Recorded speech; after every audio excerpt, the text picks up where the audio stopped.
Bienvenue, mesdames et messieurs, dans cette émission Perfect Actu, le dernier numéro de la semaine, mais le tout premier pour les comptes du mois de mars. Nous sommes très heureux de vous retrouver. L'actualité est marquée par les rapports ou les résultats des enquêtes menées par le parquet près la Cour de cassation. Le procureur général Firmin Vondé avait pris la parole hier au cours d'une conférence de presse. Et dans son rapport, il s'avère que Chéribin Okende n'a pas été assassiné, mais il s'est suicidé. C'est tout ce qu'on peut retenir de ces rapports qui a été publié par le procureur général près la Cour de cassation. Les avis sont divisés par rapport à ces révélations. Pour certains, la justice a failli à sa mission et pour d'autres, il s'agit simplement d'une enquête fantaisiste. Nous allons tenter d'y revenir sur cette question au cours de cette émission. L'actualité, c'est aussi la mission d'informateur Augustin Kabouya qui doit achever son rapport, qui doit être remis au président de la République après son périple diplomatique. Et s'en suivra donc la nomination du prochain Premier ministre, mais aussi la composition du gouvernement. Alors plusieurs noms sont cités en rapport avec cette nomination, notamment celui d'Augustin Kabouya, Jean-Pierre Liaou, même aussi Jules Alinguet, et nous allons essayer de décrypter les profils de chacun de ces primaturables. Et puis on va chuter avec l'élection les élections des gouverneurs et sénateurs. À Kinshasa, Deo Kasongo a le vent en poupe, il est pratiquement adopté à l'unanimité, bien que les députés provinciaux auront la dernière parole. Mais en tout cas, au niveau des opinions, c'est le nom de Deo Kasongo qui revient dans tous les débats. Sur ces plateaux, je reçois Pi Gérard Elengapela. Il garde encore sa casquette de journaliste. Il est juriste en formation, administrateur à la RTNC, même si sur ces plateaux, il n'engage pas la RTNC. Bienvenue, Pi Gérard. Merci Hervé et merci également à tous ceux qui composent cette étrange, cette émission matinale. Et merci de l'invitation. À Mounière aujourd'hui. Bon, vous savez... C'est quoi le mystère derrière ces nouveaux looks? Non, il n'y a rien comme mystère. Vous savez, ces tenues, nous les mettons toujours. Nous les mettons toujours. Mounière, comment on appelle ça? Les boubous, tout ce qui s'ensuit avec, on est à l'aise. Très bien. Alors, mais si vous le permettez, vous étiez en train de dire qu'aujourd'hui c'était le 1er mars 2024. Laissez-moi présenter mes voeux de longévité, de bonne santé, de tout ce qui est meilleur par rapport à cet enfant. C'est votre petit frère, puis Joseph Elengapela. Son anniversaire aujourd'hui. Son anniversaire aujourd'hui. Il était né le 1er mars 2023. Aujourd'hui, il vient de totaliser une année. En tout cas, joyeux anniversaire à lui. Joyeux anniversaire à puis Joseph. Très bien. Directement, on va s'attaquer à l'actualité. Chéribin Okende. Enfin, la justice s'est prononcée en rapport avec les meurtres de cet ancien député national, ancien ministre des Transports et ancien porte-parole du parti de Moïse Katumbi Chapwe. Contrairement à ce qui a été véhiculé dans l'opinion, la justice nous fait savoir que Chéribin Okende s'était suicidé. Sans vouloir contredire la version des faits avancée par la justice, mais on peut quand même analyser, bien que le procureur nous l'interdit, à voir la manière dont on a découvert le corps de Chéribin Okende. Est-ce qu'on peut facilement faire confiance à la version des faits présentée par la justice? Bon, écoutez, j'ai suivi cela comme tout le monde. J'étais à la maison, je parcourais les réseaux sociaux, je regardais les médias et je suis tombé sur ces révélations dites par le procureur général. Vous aviez dit qu'il s'avérait non. Il a confirmé les faits. Selon les enquêtes menées par le parquet général, il est assorti une conclusion selon laquelle que l'honorable Chéribin Okende s'était fait suicider. Exactement. Et devant un tel rapport ou une telle conclusion, logiquement, on n'est pas appelé à avancer une opinion contraire ou une opinion allant dans le sens de soutenir ce que le procureur a présenté comme conclusion ou comme rapport. Mais comme citoyen congolais, comme journaliste, comme leader d'opinion, on peut toujours analyser la question et on peut avancer des raisons qui peuvent nous être propres à nous, au regard de l'analyse que nous pouvons faire. Mais écoutez, vous posez la question de savoir si cela relèverait d'une vérité ou de la non-vérité. Devant une telle situation, on s'incline devant la conclusion, le rapport que le procureur général vient de donner. Ça, c'est une première chose. Une deuxième chose est qu'en regardant après plus de 7 mois ou 8 mois, si nous pouvons le dire de cette manière-là, avec tout ce qu'il y a eu comme enquête. Et dans cette équipe d'enquête, il y a eu même des experts internationaux qui sont des pays qui ne sont pas des Congolais, qui ont fait partie de cette équipe-là. Et jusqu'à ce qu'on nous arrive à une conclusion disant que l'honorable Chérubin Okende s'est fait suicider. Bon, en tout cas, personnellement... il y a à boire et à manger dans ces rapports. Oui, il y a peu de choses dans ce sens-là. Et pour tous ces temps ici, on regarde comment est-ce que l'événement a eu à se présenter, comment est-ce qu'on a retrouvé le corps de Chérubin Okende dans son véhicule, tirer tout ça, et on nous dit qu'à la fin, c'est Chérubin Okende lui-même qui s'est suicidé. Ça pose quand même un problème là-dessus. Il n'est pas passé par la Cour constitutionnelle, selon les procureurs. Après avoir fouillé son téléphone, il s'avère que ses dernières fréquentations, c'était la commune de Barumbu, semble-t-il, l'aéroport d'Endolo et consorts, jusqu'à s'y retrouver le matin devant sur l'avenue qu'on appelle Poids Lourd. Ça pose quand même un problème. Oui, ça pose un problème. Ça pose un problème. La famille, par le biais de Maître Laurent Onyemba, a promis qu'elle va tenir sa conférence de presse également. Bon, vraiment, ça fait très mal. Ça fait très mal voir une telle conclusion à une personne qui était aussi rationnelle comme M. Chérubin Okende, aller se faire suicider. Alors là, ça fait dire ce que ça peut faire dire. Alors, dans ces dossiers Chérubin Okende, il y a des gens qui ont été interpellés. Certains sont d'ailleurs en prison jusqu'à ces jours. Oui, notamment son chauffeur et son garde du corps. Son garde du corps. Il y a les journalistes Boujakira qui fait la prison en rapport avec ces dossiers. Oui. Alors, tout était parti des révélations d'un communicateur de l'UDPS, son nom m'échappe, il est avocat, il a été chassé une fois sur le plateau de Télé 50 par Jean-Marie Kassamba. Et ces communicateurs avaient dit que bien avant l'enlèvement de Chérubin Okende, il y avait des journalistes qui avaient alerté sur cet événement. Et la justice s'était saisie par rapport à cette révélation et des gens ont été interpellés. Mais aujourd'hui, que la même justice nous dit que Chérubin n'a jamais été enlevé, il n'a jamais été à la Cour constitutionnelle, pourquoi on doit continuer à garder encore Boujakera, le garde du corps et d'autres personnes qui étaient poursuivies par rapport à ces dossiers? Non, sur ce point, la démarche judiciaire ne va pas, ne s'achemine pas comme toute autre démarche à ce stade-là. Il faut bien le souligner. Bien que les choses peuvent s'avérer ici, là je suis encore sous la thèse du procureur général, que non, l'honorable Chérubin Okende se serait suicidé, mais au regard des faits qu'on reproche à notre confrère Boujakera, ça constitue tout un autre dossier qui n'est pas directement lié à celui pour lequel on dit que non, l'honorable Chérubin Okende s'était fait suicider. Mais au-delà de tout cela, à regarder quand même comment est-ce que les choses se sont passées, avec tout ce que vous veniez de rappeler ici, ça fait quand même réfléchir. Ça fait réfléchir. Prendre seulement le tape où on sait que quelqu'un comme Chérubin Okende est toujours accompagné soit par son garde du corps, soit par son chauffeur. Mais là où il s'était retrouvé ici, du côté de Poids Lourd, il était presque seul.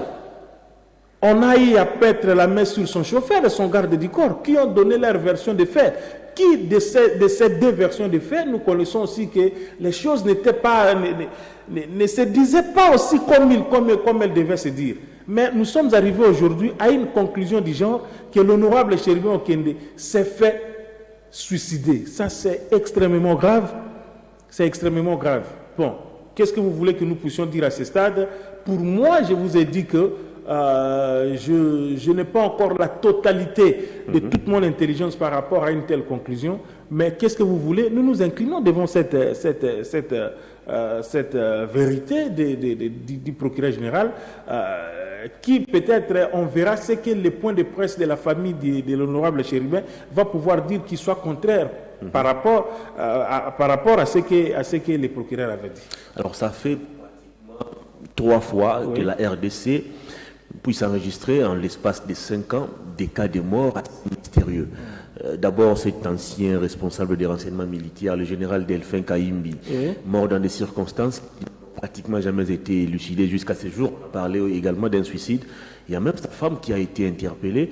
Et à ce jour, on ne sait plus dire exactement sur base de quoi ces messieurs avaient trouvé la mort. Après, il y a les juges Yanni aussi. Le juge Yanni qui faisait partie du procès de 100 jours. Exactement. Et à ce jour, on ne sait toujours pas comment il a trouvé la mort. Et puis, Chérubin Okende. Est-ce qu'on peut dire à ce jour que la justice est en train de mener à bon escient son travail? Vous pensez que la justice roule en faveur de ceux qui sont derrière tous ces coups? Bon, vous savez, moi, je peux le dire aussi comme quelqu'un qui apprend les droits, n'est-ce pas? La justice est une technique, autant est une science.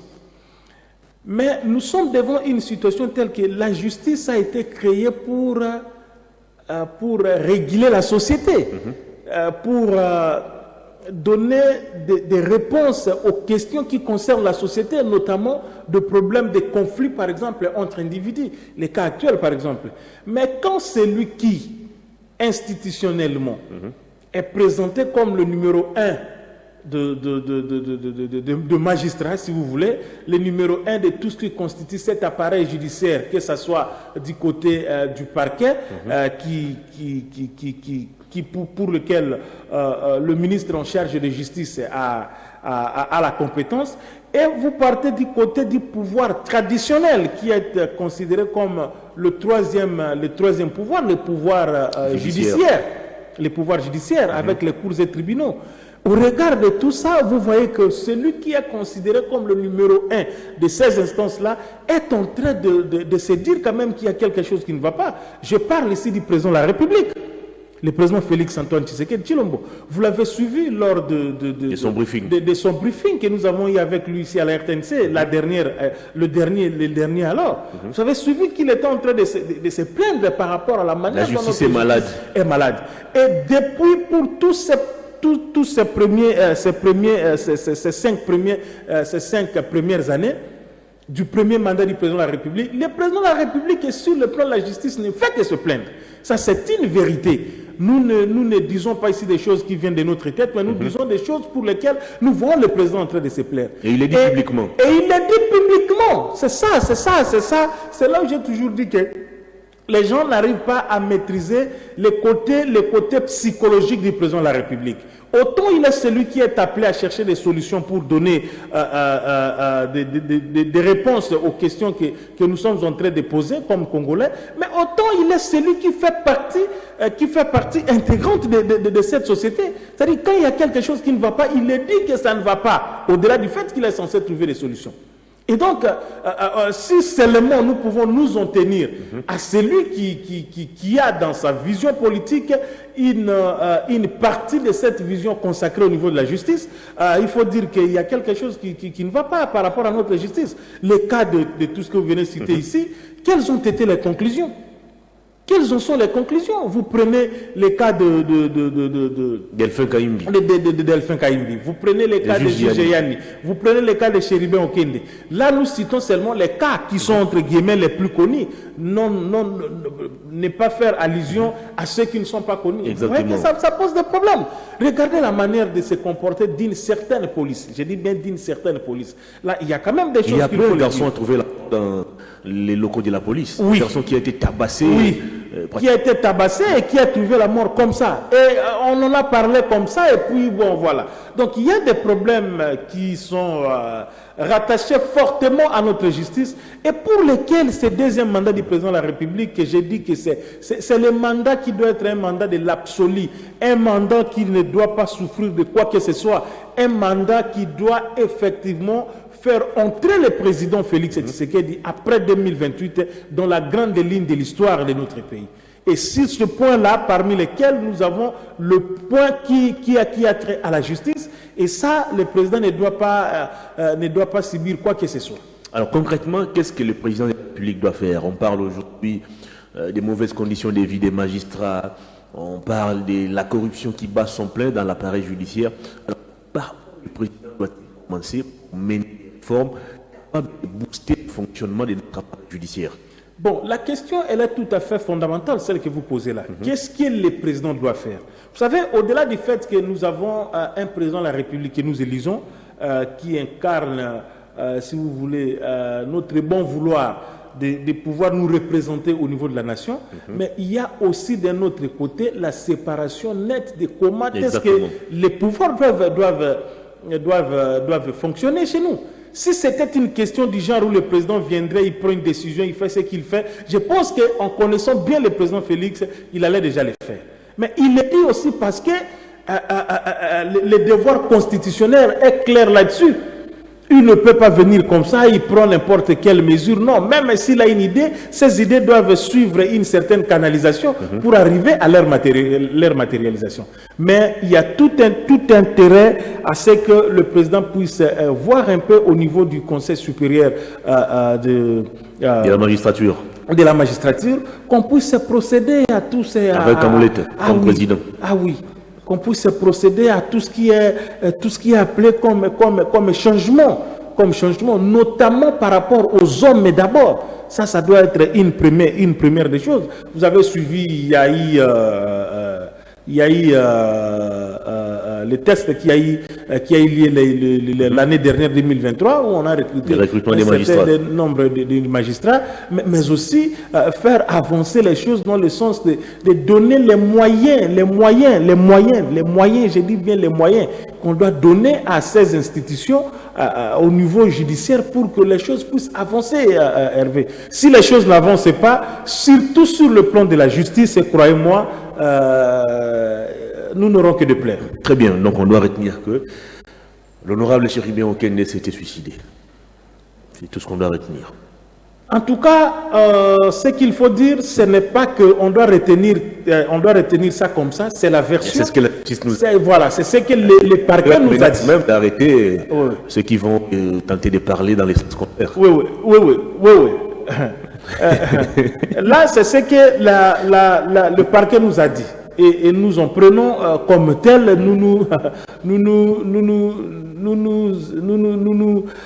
qu'est-ce que je veux dire là? Nous nous alignons derrière, mais pour le reste, chacun est libre d'imaginer, de penser ce qu'il veut. Très bien, on va parler formation du gouvernement. Ah oui.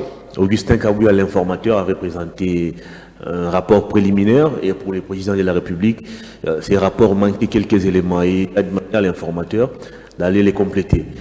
Est-ce qu'on peut dire qu'à ce jour, le président n'est pas satisfait de ces premiers rapports qui lui a été présenté par l'informateur, où le président veut simplement confier la mission à Augustin Kabouya? Non.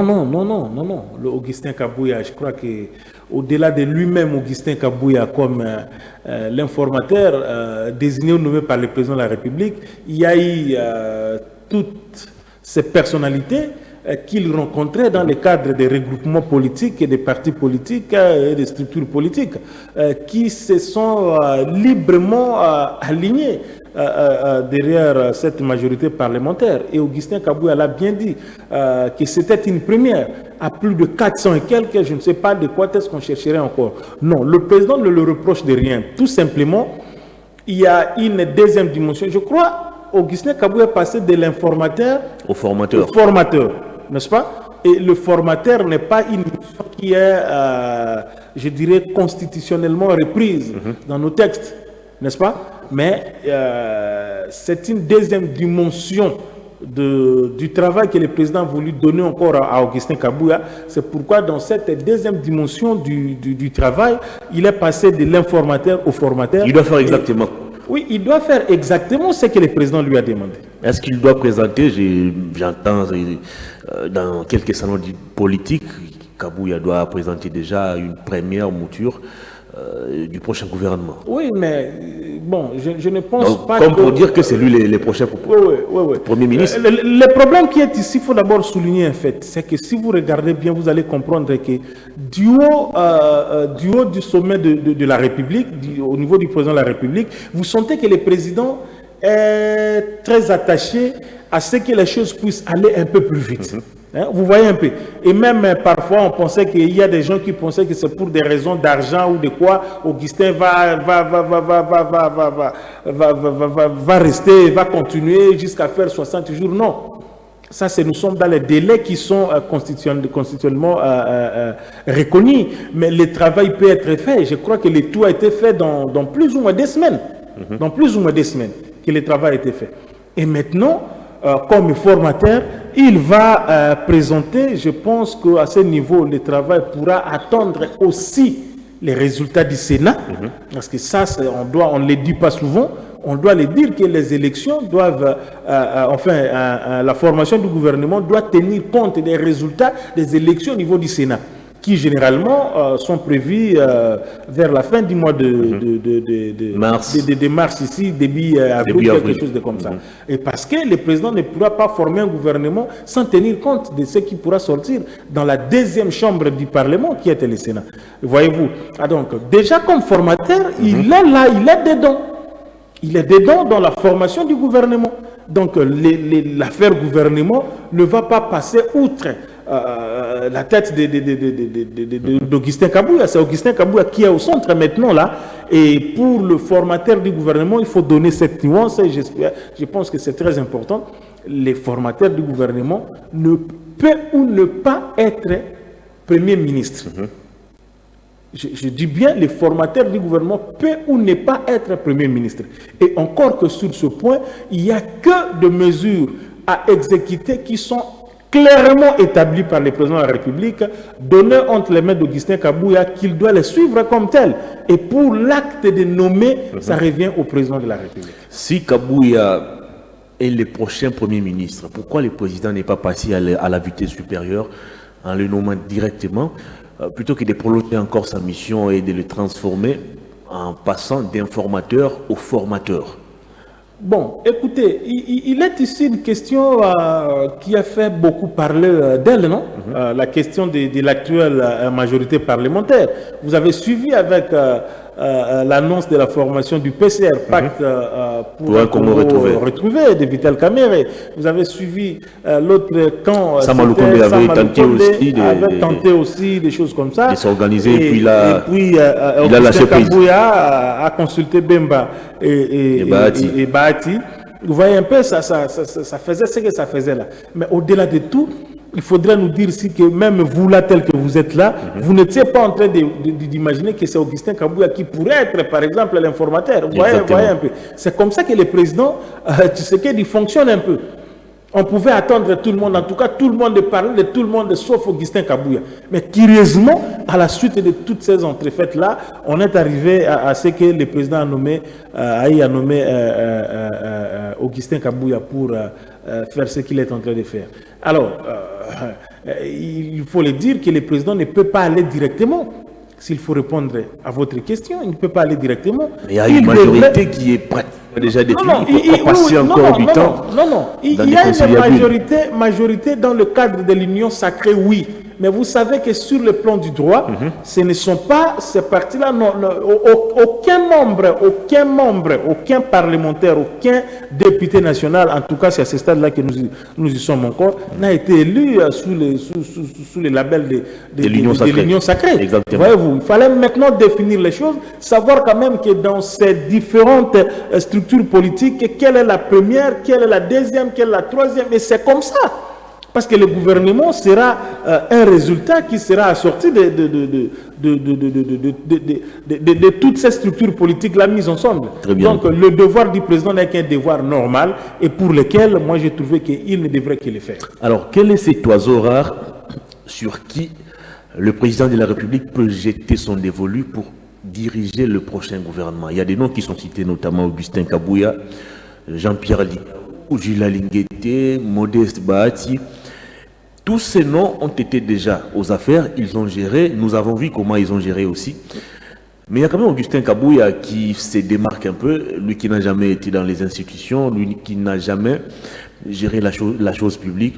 Est-ce que vous pensez que le président de la République doit lui confier le gouvernement sur base de cet aspect des choses, ou vous pensez que le président doit recourir aux acteurs politiques qui ont déjà l'expérience au niveau des institutions? Bon, je dois vous dire ici que la question de nommer, ça c'est une matière qui rentre dans ce que nous appelons les pouvoirs discrétionnaires du chef de l'État. Mais ici vous analysez. Du chef de l'État.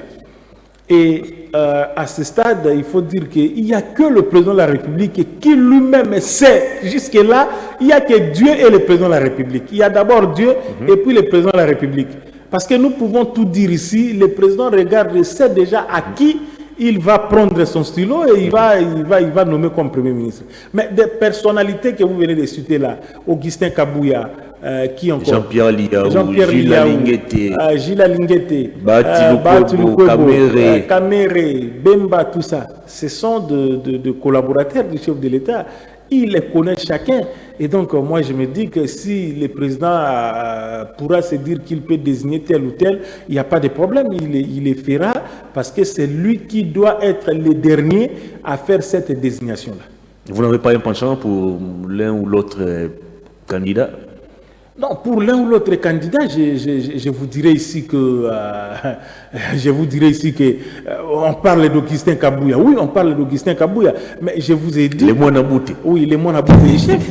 Oui, Augustin Kabouya, ne serait-ce que pour ce travail qu'il vient de faire, avant que nous ne montions sur la table ici, nous étions en train de dire quelque chose. C'est là hier qui traitait Augustin de tout, qui lui disait de tout, tout ça, ainsi de suite. Mais aujourd'hui, il se met debout quand il entre.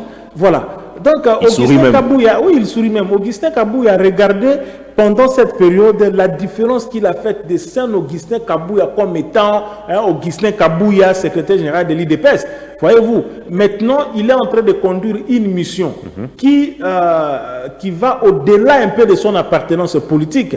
C'est-à-dire le fait qu'il soit responsable d'un parti politique, le premier d'ailleurs en termes de résultats des élections. Là aussi, en passant, je le salue pour dire un merci au travail qu'il avait accompli. Et s'il faut qu'il soit Premier ministre, je pense qu'il... Est-ce qu'il répond au profil? Est-ce qu'il a le profil? Est-ce qu'il a les compétences? Est-ce qu'il dispose d'un carnet d'adresses capable de l'aider à gérer la primature? Oui, mais écoutez, carnet d'adresses, compétences, tout ce que vous voulez là, quelqu'un à la stature d'Augustin Kabouya, vous l'avez vu? Vous l'avez vu sur le plan comment on appelle ça, de l'internationale démocratie. Il est là, il est le vice-président d'une des zones importantes au niveau de l'Afrique ici. Il est secrétaire général d'un parti politique comme l'UDPS pendant tous ces temps. Il est à côté du président, il voyage avec lui. Il est accusé de n'avoir pas bien géré l'UDPS qui est le parti présidentiel. À un moment donné, on l'a accusé de marchander les nominations. Non, ça c'est faux. Ça, c'est faux. Ça, c'est un discours d'ailleurs pour lequel moi, je me suis dit, depuis un temps, je ne pourrais plus vraiment en parler. Mais parce que ça revient, vous comprenez que ce ne sont que des gens qui ne veulent pas d'Augustin Kabouya. Qui ne veulent pas d'Augustin Kabouya. Augustin Kabouya, je ne dirais pas que c'est le meilleur secrétaire général de l'UDPS, mais c'est parmi les meilleurs, au pluriel, bien sûr, les secrétaires généraux de l'UDPS. Et sur tout ce qui concerne l'argent, gestion, tout ça, cherchez-les sur tous les points. Sur ce point-là, vous ne l'aurez pas. Et si le président décidait de maintenir Samuel Lukonde à la tête du gouvernement? Non, mais je dis bien, ça dépend du président de la République. Ça dépend du président de la République. Mais vous, comme observateur de la société, vous, comme analyste politique, à voir ce que Sama Lukonde a réalisé ou à voir comment Sama s'est comporté comme Premier ministre, est-ce que vous pensez qu'il peut bénéficier d'une deuxième chance de la part du président de la République? Non, je ne pense pas. Et pourquoi? C'est grâce à lui qu'on parle aujourd'hui d'un budget à 16 milliards. Grâce à lui, on parle aujourd'hui de la maximisation des recettes. Ce ne sont pas des fonctions pour lesquelles, si vous y êtes, vous devez y rester, continuer à y rester et à y rester. Non. C'est ça, malheureusement, le problème. Il s'est accroché jusqu'à la dernière minute. Non, il ne s'est pas accroché jusqu'à la dernière minute. Sama Lukonde est resté légaliste. Il a attendu jusqu'au dernier jour, il est allé déposer la démission, non seulement sa propre démission, mais et de ceux des membres de son gouvernement. Et le président, comme nous l'avons dit l'autre fois ici, a demandé qu'ils expédient un peu les affaires courantes. Voilà. Alors, d'une manière ou d'une autre, le président sera contraint de composer avec tous ces transhumants politiques, ceux qui ont été avec Mobutu, Kabila, fils aujourd'hui, chante à la gloire de Félix Tshisekedi. Le président sera peut-être contraint de composer aussi avec eux. Alors, d'après vous, l'ossature du gouvernement, que pouvez-vous conseiller à ce jour au président de la République s'agissant de la composition du prochain gouvernement? Est-ce que nous devons avoir des nouveaux pléthores pour répondre aux appétits gloutons des acteurs politiques? Vous pensez que le président doit penser cette fois-ci à un gouvernement avec un nombre réduit, question de ne pas essouffler aussi les trésors publics? Bon, écoutez, le problème n'est pas vraiment celui d'essouffler les trésors publics. Vous pouvez, comme je l'ai toujours dit, vous pouvez être 10 et on vous donne par exemple 10 000 francs. Vous pouvez être 20, on vous donne les mêmes 10 000 francs. C'est-à-dire, pour les 20, ce sera 500 et pour les 10, ce sera 1000. Donc tout dépend. Il est question ici, le gouvernement, le président ne nomme pas un gouvernement comme ça. Pendant tous ces temps, depuis que la majorité, d'une manière, je dirais, informelle, avait été dégagée, il y a des gens qui fonctionnent, qui travaillent, qui pensent, qui sont en train de réfléchir autour du prochain gouvernement. Comment ce gouvernement doit être? Il peut avoir combien de gens? Quelle qualité de gens? Quelles sont les personnalités qui doivent composer ce gouvernement? Tout ça sont des questions qui sont sur la table du président. Voyez-vous? Mais moi ici, s'il faut conseiller au président, je dirais au président d'être tout simplement équilibriste, de regarder qu'est-ce qu'il faut. Parce qu'il faut se dire que ce n'est pas tout le monde qui sera aussi dans ce gouvernement. Ce n'est pas tout le monde qui sera dans ce gouvernement. Ça, il faut qu'on se le dise comme ça. Il y a déjà ceux qui sont élus de députés, qui sont élus des parlementaires. C'est déjà bon pour eux de rester au Parlement. C'est déjà bon pour eux de rester au Parlement. Généralement, on a tendance à nommer toujours des députés, à faire des députés des ministres. À faire des députés des ministres. Il y a même de ceux qui... Vous savez qu'il y a des députés qui n'ont jamais siégé. Exactement. Élu, il est directement nommé. C'est le premier... Notamment plus mobile depuis 2019. Voilà. Jean-Lucien Boussa, mêmement. Voilà. Ils sont nombreux. Ils sont là un peu nombreux. Alors, le président doit comprendre que ça, c'est le mandat de l'histoire. C'est le mandat de l'histoire pour lequel même après 2028, je l'ai toujours dit, si ces émissions sont enregistrées, nous continuerons, nous autres ici, à parler du travail politique que Félix Tshisekedi aura fait pour ces 5 futures années. Vous comprenez? Et ceci doit être une question que le président doit être le plus objectif possible. Il doit être voilà, le plus objectif possible. Regardez ce qu'il a, parce que ça a été une bonne campagne électorale où il y avait un contact direct. Je vous ai dit ici, personne n'a fait campagne électorale comme le président Félix Tshisekedi. Il a été en contact avec la population directement. Ils lui ont dit ce qu'ils lui ont dit. Il a écouté, il a compris. Ce n'était pas des intermédiaires, c'était des populations elles-mêmes comme ça, vis-à-vis de lui. Et il a capitalisé ces messages-là. C'est à lui de pouvoir faire en sorte qu'après 2028, que nous puissions à parler du travail qu'il aura accompli. Dans ce gouvernement sortant, est-ce qu'il y a des membres que le président peut encore maintenir et reconduire au prochain gouvernement? Bon, moi je crois que tout dépend, on parle on parlait ici des prérogatives, du pouvoir discrétionnaire du président. En tout cas, cette question-là... il faut rappeler qu'il y a des gens qui sont devenus pratiquement des chefs coutumiers dans ces gouvernements. Des chefs coutumiers dans ces gouvernements. Moussa qui est au commerce extérieur depuis 2017, je pense, 17 ou 18. Il est en train de tendre vers 10 ans pratiquement. Ouais, exactement. Après combien d'arriver 14 ans à la communication immédiate. Et voilà, des gens comme ça, tout ça, le président verra quand même. Au-delà du fait de chercher peut-être à s'enrichir, à s'ajouter encore des maisons, qui est aussi là depuis 2019. Il y a Moleno qui est là aussi depuis 2019. Depuis 2019. Ils sont là comme ça. Ils sont là comme ça. Et donc, on verra ce qu'il pourra être fait.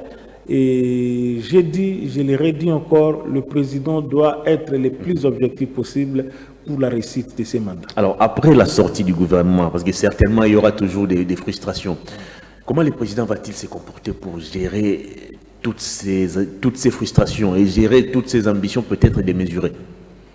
Non, les ambitions ne peuvent pas être démesurées. C'est pourquoi je le dis ici. Je le dis ici en connaissance de cause, parce que ce sera un mandat il va être ce qu'il va être. Surtout que je ne rentre pas ici dans de logiques qui sont futurologiques. Ou soit on peut changer de constitution, ou bien. Mais je suis dans la ligne droite qui nous conduit maintenant là. Le président, il ne va pas faire quoi que ce soit. Et il va gérer ces gens. Peut-être on aura un premier gouvernement, on peut avoir un deuxième, on peut avoir un troisième, par exemple. Ce n'est pas quand même tout le monde de ces plus de 400 quelques partis politiques. Mais pourquoi tout le monde lorgne seulement le gouvernement? Oui, parce que tout le monde veut aller siéger comme membre ou évoluer comme membre du gouvernement. Même les meilleurs élus, entre guillemets, même les meilleurs élus. On ne veut pas rester à l'Assemblée nationale. On m'a élu ici, je peux rester ici, ils veulent aller là-bas. C'est pourquoi, moi, je remets tout toujours entre les mains du président. Il y a Sam qui est même déjà député, aussi candidat sénateur. En même temps, il est encore membre du gouvernement, Premier ministre. Mais il tente aussi de rester au gouvernement. Oui, mais moi je crois que on doit revoir aussi cette loi électorale. Oui, c'est vrai que ça fait partie de la loi électorale, mais je crois que ça devait être parmi les matières que le président devrait vraiment lui-même en tenir compte. Parce que je ne conçois pas Hervé Itoma. Quelqu'un qui est élu député national, il est élu député provincial. Il est candidat annoncé, candidat sénateur, candidat gouverneur. Officiellement, il est membre du gouvernement. Mais finalement, entre nous, qu'on se le dise quand même. Qu'on se le dise quand même. Il y a des choses pour lesquelles... Il va laisser son enfant à l'Assemblée provinciale, oui, il y a des choses pour lesquelles ça ne va pas, non? Même là, vous trouvez que c'est normal ça? Vous trouvez vraiment là que c'est normal? Député provincial, national, sénateur, membre du gouvernement, ça crée de la frustration. Pourtant, il y a énormément de chômeurs, des gens qui sont aussi compétents, mais qui ne peuvent pas s'y retrouver simplement parce qu'ils sont pas membres des partis politiques. Oui. Alors, est-ce que le président doit-il fixer des conditions aux prochains membres du gouvernement, en termes d'évaluation peut-être? Le président peut se dire, bon, voilà, je te nomme, tu as peut-être 3 ou 4 mois pour me produire tel résultat. Si tu n'arrives pas à produire ces résultats, on te lave. Est-ce qu'on peut s'attendre à ce que les membres du gouvernement puissent signer une charte ou un acte d'engagement? Moi, je vous dis, au-delà du fait qu'il y a eu le travail que l'informateur Augustin Kabouya a fait, vous avez suivi, au-delà du fait qu'il y a eu des signatures de partis politiques, des regroupements politiques, il va y avoir également une signature individuelle de chaque député. Voyez-vous, si déjà au niveau des députés nationaux, on est rigoureux jusqu'à ce niveau-là, et à combien bien la plus forte raison les ministres? Combien bien la plus forte raison les ministres? Moi, j'en appelle le président à user de toutes ces manières-là. Si c'est pour rien que pour la victoire, le bien-être de la population, voilà ce que nous, on a toujours voulu dans ce pays. Ça, on soutient le président qui le fasse ainsi. Il avait parlé de l'évaluation ou des gouverneurs. Des ministres. C'était trimestriel. Bon, peut-être qu'il n'en a pas vraiment assez parlé, mais je sais qu'il le faisait. Mais si cette fois-ci, ça peut être, on vous donne 6 mois, on vous dit, monsieur, dans 6 mois, on vous donne ça, vous devez atteindre comme objectif. Vous n'atteignez pas, après le président vous change, il met quelqu'un d'autre.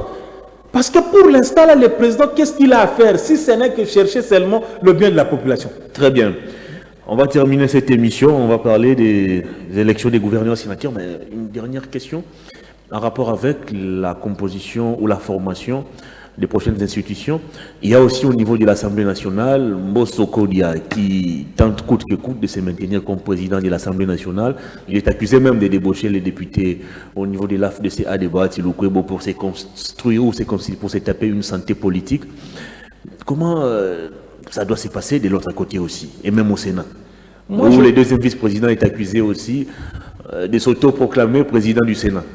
Moi, je crois que le président Félix est quelqu'un... Oui, le président Félix attend la rabattre. Il regarde, des fois, pour comprendre position a été, et à la fin, quand il... Ce qui a bimi pour appeler sa position, il le fait, et puis tout le monde... Hein, je parlais d'Augustin Kabouya ici. Je crois que pour moi, ça ne dépend que de si ça ne dépendait que de moi.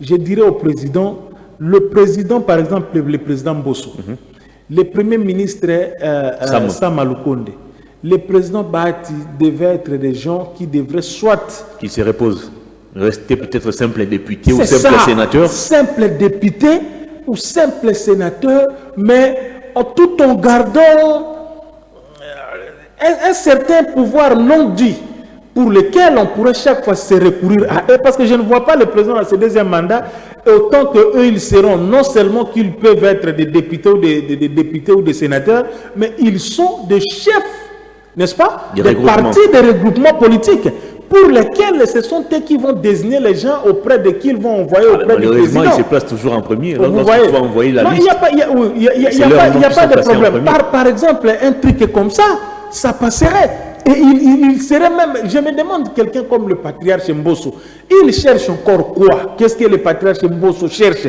Qu'on se pose une telle question. 11 fois ministre, semble-t-il. Hein? 11 fois ministre. Il cherche quoi? Il cherche quoi? Voyez un peu. Donc, s'il y a ce genre de comportement de choses, je crois qu'ils seront, pour tous ces postes-là, au-delà des postes qui ne sont que des postes de nomination au niveau du gouvernement, mais pour les postes de l'Assemblée ici et du Sénat, ce sont des postes d'élection.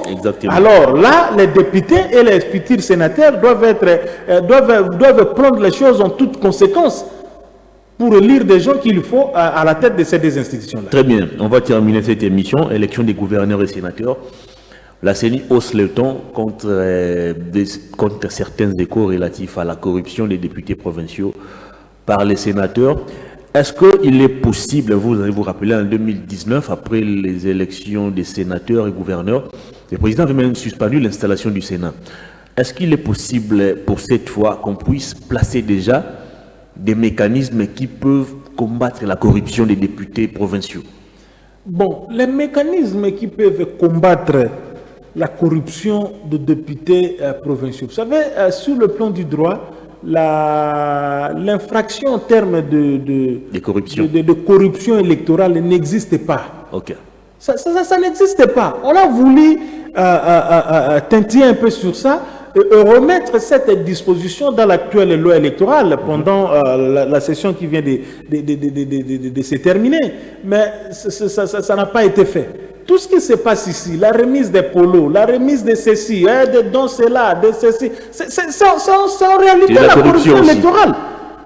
C'est en réalité la corruption électorale. Qu'est-ce qu'il faut faire? C'est ici le niveau, c'est peut-être le président lui-même, de pouvoir appeler ces gens avant qu'il y ait toutes ces élections ici, de leur faire comprendre qu'ils sont là par rapport à la volonté du peuple. Et ils ne peuvent faire que les choses qui vont dans le sens de ce que le peuple veut. C'est tout ce qu'il faut. Mais pour tout le reste, je ne vois pas qu'est-ce qu'il peut être fait là-dessus. Si chacun n'est pas devant sa propre conscience de comprendre que je suis là parce que le peuple a voulu que je sois là. Voyez-vous, c'est ça le problème que nous avons malheureusement. Alors pour la ville de Kinshasa, il y a des noms qui sont cités pour briguer la ville en remplacement de Jantiningo Bilambaka, notamment Deo Kasongo. C'est le nom qui revient pratiquement dans tous les débats. Deo Kasongo, j'ai appris aussi Diabanza Mwananene. D'après vous, quel est ce candidat qui a le profil pour relever les défis à la tête de Kinshasa? Bon, vous savez, vous me mettez là devant un exercice qui est à la fois, je dirais, simple, et mais aussi compliqué au même moment. Nous voulons qui à Kinshasa, nous voulons quelqu'un qui sera le contraire de Gentili Ngobila. C'est tout. Le contraire de Gentili Ngobila. Oui. Comment Ngobila s'est comporté? Le contraire de Gentili Ngobila. Il est présenté comme quelqu'un qui nous a ramené Kinbo Peto, quelqu'un qui a modernisé le grand marché de Kinshasa. Quoi que nous soyons ce que nous sommes, nous restons toujours en contact avec cette population, n'est-ce pas? Moi, personnellement, vous le savez, autant que vous nous pouvons sortir ici, interroger les fils que 10 Kinois ici de la Gombe. Ils vont vous dire la réponse que je vous ai dit ici. Nous voulons un gouverneur à Kinshasa qui sera justement le contraire de ce qu'est Gentili Ngobila. Notamment de Okasongo. En tout cas, moi, je ne sais pas si ça doit être... Tout le monde parle de lui, on dirait. Bon, moi, je ne sais pas. Moi, je ne sais pas jusque-là. Je ne sais pas. Il a déposé sa candidature? Je pense oui. Bon, il a déposé sa candidature. Il a déposé comme qui indépendant, faisant indépendant. Bon, quand vous parlez de l'indépendant, je ne vois pas... Comment est-ce que moi je peux... Ngobila a été élu aussi comme candidat indépendant. Ah oui, tant mieux, mais moi je dis, nous voulons avoir quelqu'un, si c'est Deoka Songo qui pourrait être le contraire de Gentili Ngobila, tant mieux. Est-ce que l'UDPS qui est majoritaire, cette fois l'Assemblée provinciale, peut travailler dans le sens d'éviter ce qu'il a subi en 2019, où il n'a pas été en mesure d'avoir des sénateurs. Ça c'est ce que j'ai dit à nos candidats, aux députés provinciaux de l'UDPS. Oui, je tiens à les répéter cela chaque fois. Cette fois-ci, l'UDPS doit vraiment prouver.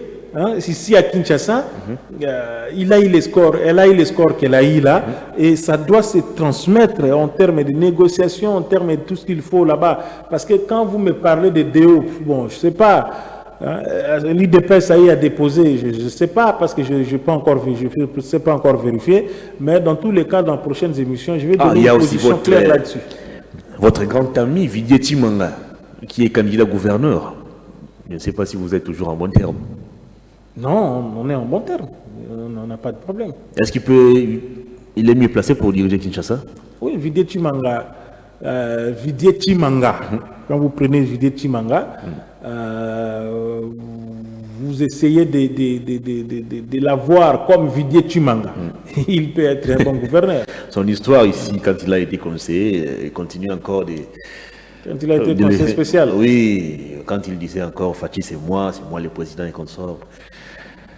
Ça va le rattraper d'une manière ou d'une autre. Hein. Bon, et puis les images de ces différentes bagarres quand il était encore président du DSMP. Bon, dans tous les cas, ce sont des députés provinciaux qui vont élire. Vous avez quelques secondes, la caméra est là devant vous. Au prochain gouverneur de Kinshasa, par où devra-t-il commencer? Vous le savez bien, Kinshasa vit dans une insalubrité qui ne dit pas son nom. Il n'y a pratiquement plus de routes. Les embouteillages, l'aspect sanitaire, l'environnement. Par où les prochains gouverneurs devra-t-il commencer? On va terminer par là. Les prochains gouverneurs de la ville de Kinshasa, sur qui nous aurons un regard très, très, très dur, hein, qu'il soit celui que nous allons porter, surtout, il doit commencer par nous remettre des Peto à Kinshasa. Hein? Le projet Kimbo Peto, là, il fera sa continuité. Oui, ça la continuité, mais un peu voir ça autrement. Comment est-ce qu'il y a moins quelques jours, Moulumba Jekoko a commencé à faire ce qu'il a fait ici dans Rond-Point Ouliri. Quelle est la magie? Et disons que Jekoko Moulumba Azwa, par exemple, il est aussi candidat. Il est candidat? Oui, il est candidat lui aussi. Il est candidat. Bon, Jekoko Moulumba Azwa, attends-moi 3, 4, 5, 6 mois, une année. Vous voyez un peu, donc nous voulons ce gouverneur-là qui doit commencer immédiatement dans Robong Sabanzela. Tala Banzela n'est comme une akine. Tala Banzela n'est comme Hervé. Je pense qu'on a la question. Même le président Moko, il a eu même des mots un peu durs là. On traitait même ces gens de voleurs, de ceux qui font toutes ces histoires-là. Mais en passant, Guissaro nous a dit que le projet Kinzero Trou était exécuté à 87%. Mais 87%, oui, et vous allez exécuter à 87%, mais pour quelle finalité? C'est ça le problème. C'est ça le grand problème que nous avons. Donc, on doit avoir un gouverneur qui doit faire des choses dans ce sens-là, pourvu que Kinshasa Zalata, moi, on dirait que Banda l'élection Banda André Kimbuta aye toye to Ngobilambaka Gentini tout ça on dirait Libabe Moro Boye la biso. En tout cas cette fois-ci on mérite mieux que ça. Très bien, merci beaucoup de votre disponibilité, cher P. Gérard. Oui, merci Hervé, nous sommes toujours là. Merci. Et lorsqu'il faut venir, nous venons parce que nous estimons que modestement, on peut avoir toujours ce avec quoi on peut échanger avec cette population. Il faut toujours être très permanent pour la République. Ah oui, il faut être très permanent. Oui, oui. Merci beaucoup. Ça ne finit en passant, ça ne finit, mesdames et messieurs. Grand merci à vous pour la sympathique et réelle attention accordée à cette émission. Merci à toute l'équipe technique. Je vous retrouve la semaine prochaine avec d'autres invités, mais avec le même plaisir. Au revoir. Bon week-end, bonne évasion sur nos antennes.